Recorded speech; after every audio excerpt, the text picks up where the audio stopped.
Bonjour et bienvenue dans l'interview. Aujourd'hui, je reçois Isabelle Durand. Bonjour. Bonjour. Vous êtes députée bruxelloise écolo et je vous ai invité pour un peu parler avec vous de politique internationale parce que Bruxelles était au centre de tout. La semaine dernière, c'était le sommet de l'OTAN, on recevait Trump. Qu'est-ce qui reste de cela une semaine après ? À la fois énormément de choses et en même temps, on ne sait pas trop bien dans quel sens ces choses vont tourner. Je m'explique, je pense que à Bruxelles, il y a eu la manifestation anti-Trump, il y a eu pas mal de gens qui se sont manifestés pour montrer leur désaccord, par exemple sur le dossier climatique, qui est quand même un choix de Trump qui est absolument désastreux pour tous les autres, mais pour aussi se positionner contre d'autres stratégies qu'a développé Trump ces derniers mois. Indépendamment de la manifestation, qu'est-ce qui se passe entre les chefs d'État eux-mêmes?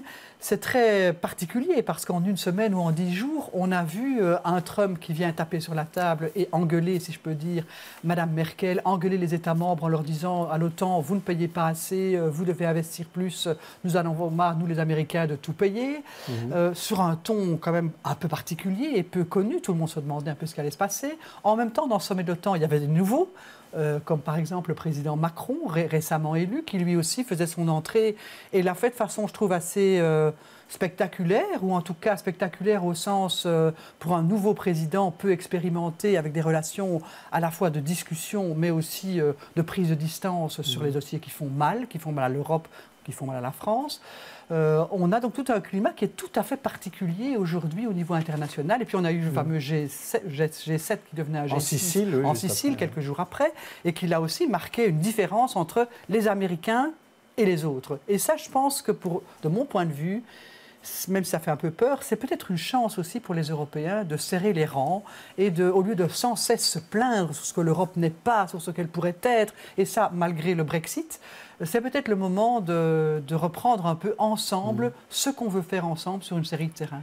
Ouais, c'est vrai que cette histoire d'isolement des États-Unis, ça se voyait déjà au sommet de l'OTAN, parce qu'on racontait, les membres de la délégation racontaient qu'au moment des pauses, Donald Trump se retrouvait tout seul et tous les autres chefs d'État parlaient entre eux. Et ça s'est retrouvé en Sicile. Et il y a eu aussi cet épisode extraordinaire de la diplomatie de la poignée de main. Alors, il y a un article dans Le Moustique cette semaine où on revient sur toutes ces poignées de main.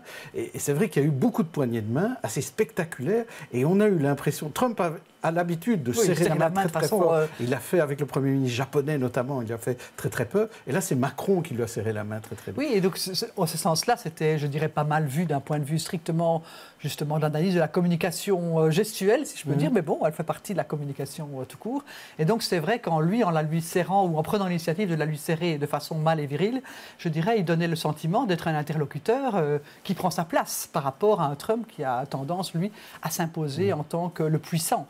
Donc, au-delà des gestes, je pense vraiment que maintenant, les relations qui vont s'engager avec les États-Unis qui se mettent à l'écart sur une série de sujets extrêmement problématiques, ou en tout cas importants pour les Européens, et d'autre part avec M. Poutine, qui lui visitait Versailles, là aussi, il y a 2-3 jours, et dans un cadre très particulier, où il faut quand même aussi développer des relations avec la Russie. On voit mal comment elle pourrait être complètement ignorée, indépendamment de tout ce qu'on peut penser sur la gestion, que ce soit des homosexuels en Tchétchénie ou le conflit syrien. On a dit que c'était une chance, peut-être pour l'Europe, de redémarrer cette idée d'une défense européenne. Absolument, et c'est le moment. Et d'ailleurs, je suis vraiment convaincu que ce gouvernement Macron français, avec entre autres Madame Goulard qui a été placée à la place de ministre de la Défense, et pas seulement pour s'occuper de la défense française. Mais vous la connaissez, hein, c'est une députée européenne centriste. Absolument, c'est une députée européenne avec qui j'ai beaucoup travaillé, y compris sur des questions de fédéralisme européen. Et je pense qu'elle a pour mission, au nom du gouvernement français, de travailler à la construction, avec les Allemands, mais avec tous les autres, d'un projet de défense européenne. Et je pense qu'on en a vraiment besoin dans les mois et les années à venir, de construire cette autonomie, cette capacité à dialoguer avec les autres, mais aussi d'organiser notre propre défense, et pas seulement en termes guerriers, mais en termes aussi à la fois d'intervention à l'étranger, de soutien ou de capacité à diminuer nos budgets nationaux en matière de défense et au contraire mettre en commun nos moyens. Alors, quel était le rôle de la Belgique finalement? Est-ce que c'est bon pour la Belgique d'avoir accueilli ce sommet? Est-ce que Charles Michel a tenu son rang? Ben, je pense qu'il a en tout cas, comme pays hôte, tenté de le tenir. Je pense que la Belgique, sur les terrains que je viens d'évoquer, à la fois la défense européenne, mais aussi la contribution à l'OTAN, la Belgique voilà, fait son job. Se posera bien sûr à M. Michel, comme à ceux qui lui succéderont, toute la question du financement de la défense en Belgique. Parce que oui, et du financement de l'OTAN. On a définancé la défense en Belgique depuis des années. On a limité nos contributions à l'OTAN parce qu'on voulait mettre nos moyens d'abord dans des politiques internes ou domestiques. Je pense qu'on doit réfléchir à ces aspects-là, mais alors en construisant des conditions à cet investissement peut-être plus grand en matière de sécurité et de défense. Oui, mais on entend quand même des voix chez Écolo pour dire non à un refinancement de la défense et de l'armée. Mais je pense que de la défense belge, c'est vrai que ça n'a plus beaucoup de sens. Enfin, je veux dire, aujourd'hui, quel est l'intérêt ou quel est le sens, à part toutes les questions économiques qui sont là derrière, de faire des gros marchés d'avions ou de Dieu sait quoi. Je pense que vraiment, au contraire, mettons nos œufs dans une défense européenne dans laquelle on peut dépenser moins, mais peut-être dépenser mieux. Se posera pas seulement la question du matériel, mais aussi du commandement, ce qui est beaucoup plus compliqué que l'achat de matériel en commun. Alors, en parlant de ce qui s'est passé la semaine dernière et ces derniers jours, on se rend compte que le monde est à un tournant important. Oui, on voit de nouveaux leaders, comme vous l'avez vu. Et pourtant, il y a un endroit dans le monde où ça ne change pas.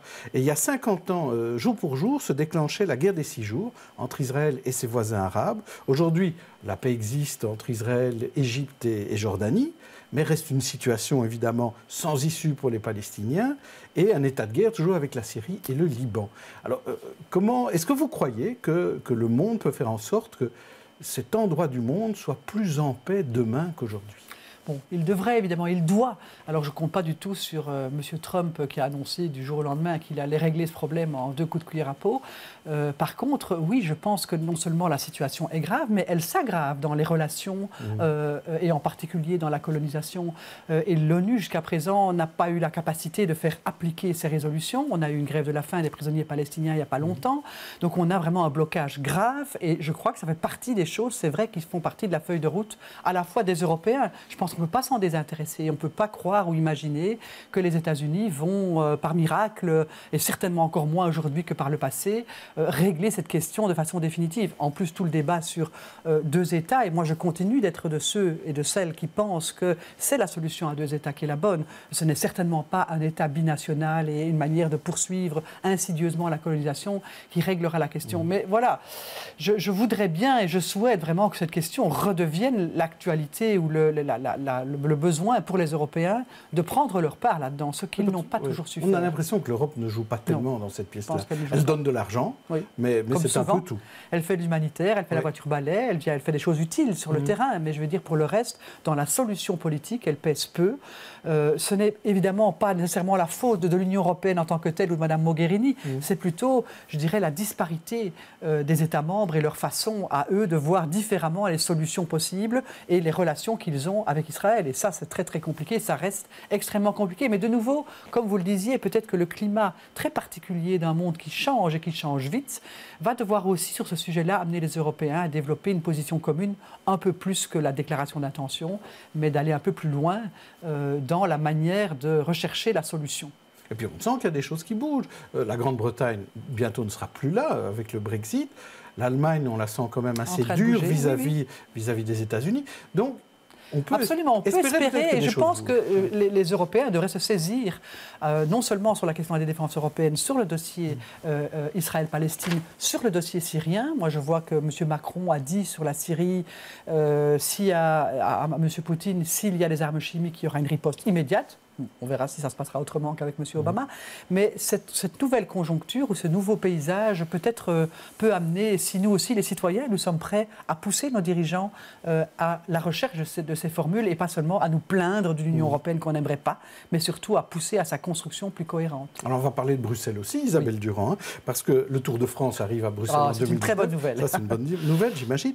Mais il n'y a toujours pas de plan taxi en vue, il n'y a pas d'allocation familiale. Le gouvernement bruxellois a l'air divisé. Alors, que dit la femme d'opposition que vous êtes ? Écoutez, je ne sais même pas s'ils sont vraiment divisés. Je pense surtout qu'ils sont dans une incapacité ou une très grande difficulté à prendre des décisions commune et claire, rapide et adaptée. Je vois, vous l'avez parlé du plan taxi, le plan gouvernance dont on nous annonçait, vous allez voir ce que vous allez voir, Bruxelles va faire, la région bruxelloise va devenir le champion de la gouvernance. Mais un, on n'a encore rien vu. Deux, sur le cumul des mandats, je crains qu'on soit même bien en deçà de ce que fait la région wallonne, qui est, à mon sens, un peu insuffisant, mais qui a le mérite d'exister. On voit que sur tous les aspects de participation citoyenne, etc., rien du tout ou pas grand-chose jusqu'à présent, alors que là aussi, en région wallonne ou en région flamande, on a été beaucoup plus dynamique. Donc la région bruxelloise est complètement à la traîne de cet aspect. Son plan taxi, elle n'y arrive pas. C'est vrai que c'est un dossier difficile, mais elle doit, à un moment donné, trancher ce genre de questions. Et aussi, je suis un peu inquiète parce que, justement, sur le Tour de France ou d'autres dossiers, je pense que c'est toujours M. Mayer qu'on voit à la télévision, dans les grands médias, pour expliquer les grands dossiers bruxellois. Mais où est ce gouvernement bruxellois qui est là, je dirais, à vaille que vaille, essayer de gérer, mais faire de la gestion, ni plus ni moins. Et je pense que c'est très inquiétant, ça veut dire l'existence même de la région est plus que jamais mise en danger par une présence de la ville de Bruxelles qui prend le leadership, si je peux dire, le leadership symbolique en tout cas, sur la région. Moi, je trouve ça très, très inquiétant. Mais est-ce que c'est dû à la majorité actuelle ou c'est dû aux institutions ? Je ne crois pas que c'est dû aux institutions. Les institutions sont ce qu'elles sont. On peut certes peut-être changer certaines choses dans la relation commune-région, c'est encore perfectible, mais je crois surtout que ça tient à la, comment je vais dire, au poids que l'on veut avoir. J'ai parfois le sentiment que notre ministre-président est un peu un notaire plus qu'un, comment je vais dire, un leader, que sa capacité ou la capacité de ce gouvernement à faire un peu plus que gérer ses propres affaires, mais à se positionner. On est quand même la région capitale, on vient de parler du sommet de l'OTAN, on parle du Tour de France, on parle bien sûr du siège et de tout ce qui implique la présence des institutions européennes sur notre territoire. J'ai l'impression que c'est quelque chose qui est tellement loin de leurs préoccupations de devenir une région qui est une région pilote sur le plan international, pilote sur le plan environnemental, pilote sur l'innovation et sur un tas de choses. Je ne vois vraiment pas de pilote. Alors, dernier sujet avec vous, c'est cette guerre scolaire qui allait d'être lancée. Hier, le soir, titrait sur cette fusion UCL Saint-Louis en disant qu'il y avait vraiment une fronde laïque contre cette fusion. Est-ce que fusionner des universités, est-ce que ça rouvre pour vous je ne sais pas si ça rouvre, parce que la guerre scolaire. Je ne crois pas que ça rouvre la guerre scolaire, mais ça met le doigt sur quelque chose qui fait mal et dont on pensait qu'on était sorti, c'est-à-dire une vraie capacité de coopérer sur une base qui est plutôt une base territoriale, sur une base de complémentarité entre les institutions, plutôt qu'en essayant de jouer la rivalité des universités les unes contre les autres.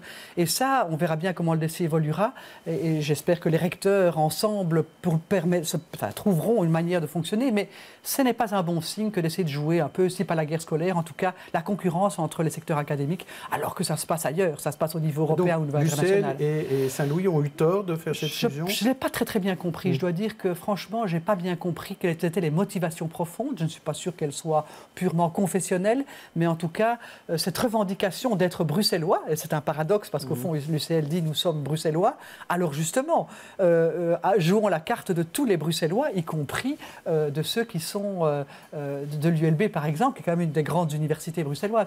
Donc je ne comprends pas très bien quels ont été les ressorts de la décision UCL Saint-Louis, oui, mais je crois vraiment, ou j'espère vraiment qu'on sortira d'une logique de concurrence qui est stérile pour tout le monde. Merci Isabelle Durand. Demain, je recevrai Catherine Fonck. D'ici là, bonne journée et bonne soirée.